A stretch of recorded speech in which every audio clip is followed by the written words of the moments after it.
Overlord is a 2018 movie. It's sort of like an adventure action sci-fi horror war movie. It's set on the eve of D-Day in World War II, and a group of US soldiers are sent to the small village in France, and they have to destroy this radar tower that is on top of this church, and they need to do that so that the D-Day operation goes well and planes can give backup.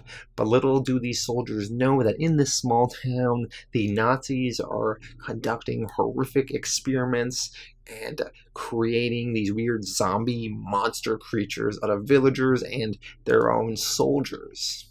This movie reminds me a lot of the video game Call of Duty, the Nazi zombie mode they have. It's basically that, but in a movie form, as well as it reminded me of the other video game Wolfenstein, where the Nazis won World War II and they did all sorts of horrific experiments in science and technology. So when I saw this movie, I just couldn't help really push my desire for a Wolfenstein movie. That would be so cool. J.J. Abrams produced this movie, and the trailer really wants to make that known, that J.J. association, but he did not write or direct it.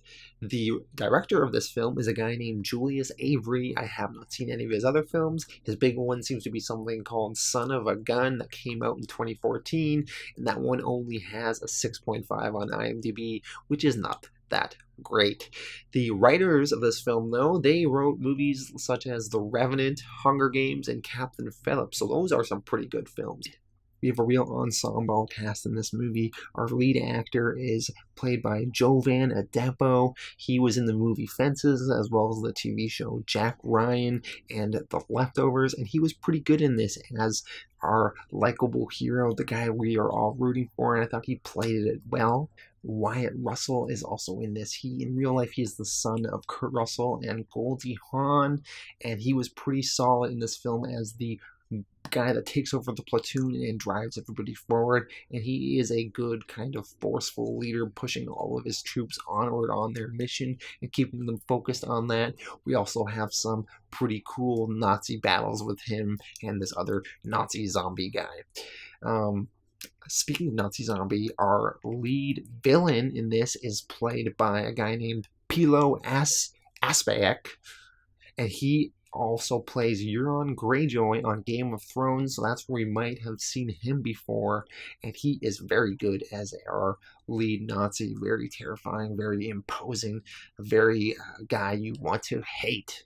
We also have a French actress in this movie played by Mathilde Ollivier. I think I got her name right, and she is pretty good as the villager in town who helps our troops on their mission. One other soldier I want to mention is played by actor John Magaro, and he is the classic Brooklyn character who is on the mission with the boys, and I thought he was good for some comedic relief throughout the film. But yeah, this is a really solid, fun, grindhousey B-type movie. It is a really fun World War II film, and it is also a really fun zombie kind of film. Mind you, there are not that many zombies in here, but the ones that are here are very powerful and they lead to some intense battles. I think if you've seen the trailer, you basically know what you are getting with this movie, but know that this film is a good version of that storyline. If you want to see Nazi zombies on film, this is a comprehensible, actually entertaining version of that. So I'm going to give this film a 7.5 out of 10. It was pretty fun, I must say. It's not going to be an Oscar contender or anything, but it is a good time at the cinema.